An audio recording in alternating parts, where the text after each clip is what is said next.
Ano lulutuin natin today? Pinakbit Tagalog. Inaayos na ang malunggay. Tapos lalagyan natin ng sigarilyas, iba-ibang klaseng gulay, ampalaya, kamote, okra, talong, ampalaya. Siyempre lalagyan natin ng alubebe or bagoong munamon.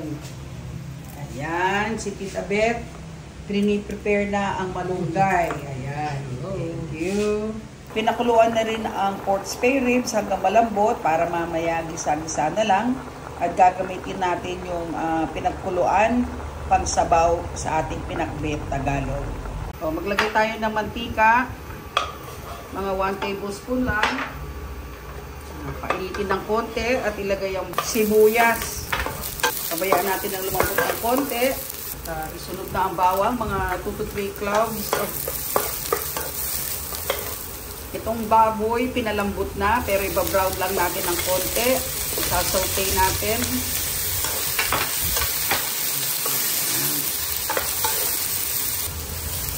Lalagyan natin ng bagoong munamon or alubebe sa Kapampangan. Bagoong isda, yung sabaw lang. Ayan. Pampalasa. Lalagay natin ng kamatis.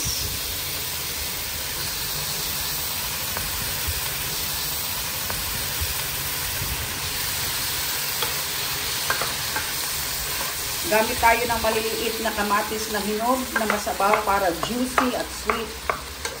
Pabayaan lang natin na mag-soften. Mash-mash lang natin ng konti para mag-release ng kanyang juice.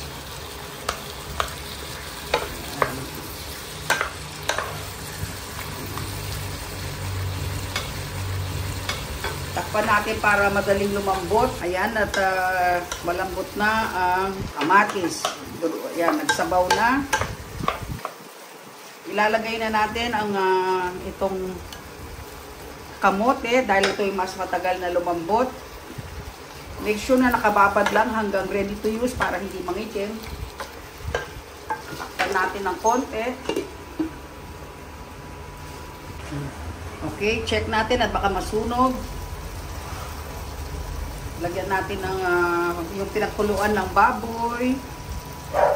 Ayan, sige, kung gusto mo na masabaw, dabingan. Kung hindi naman, siguro pwede na yan. Pwede naman mag-add later on. Ayan, takpan uli natin para lumambot ang konti ang kamote. Medyo malambot na ang halos papalambot na ang kamote. Lalagyan natin ng malunggay. Yan. Ay, sama na natin. At ibuhos na rin natin yung sobrang sabaw at mahilig tayo sa sabaw ng gulay. At tatakpan ulit natin hanggang lumambot ng konti ang malunggay.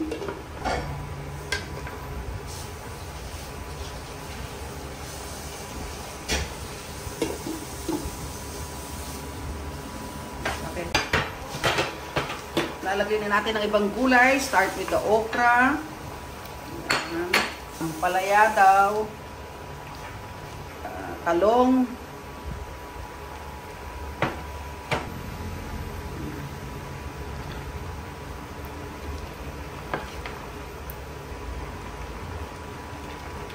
Takpan uli natin. Lalagyan natin ng sigarilyas. Lagay na natin para sabay-sabay lumambot.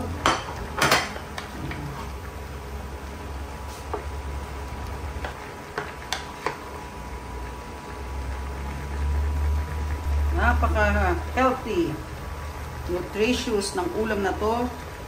Kulang ng lagdagyan natin ng konting sabaw pa. Pinagkuluan ng baboy dahil mahilig ako sa sabaw.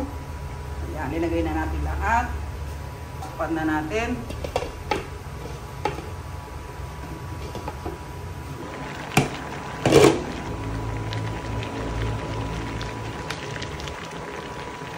Wow, malapit nang maluto. Konti pang papalambot na lang sa mga gulay. And we're ready to eat. Yan. Huwag masyado naman na overcook para mas masarap at mas masustansya. Yan. Huwag natin masyadong overcook at huwag masyadong halo-halo para hindi masyadong pumait dahil sa ampalaya.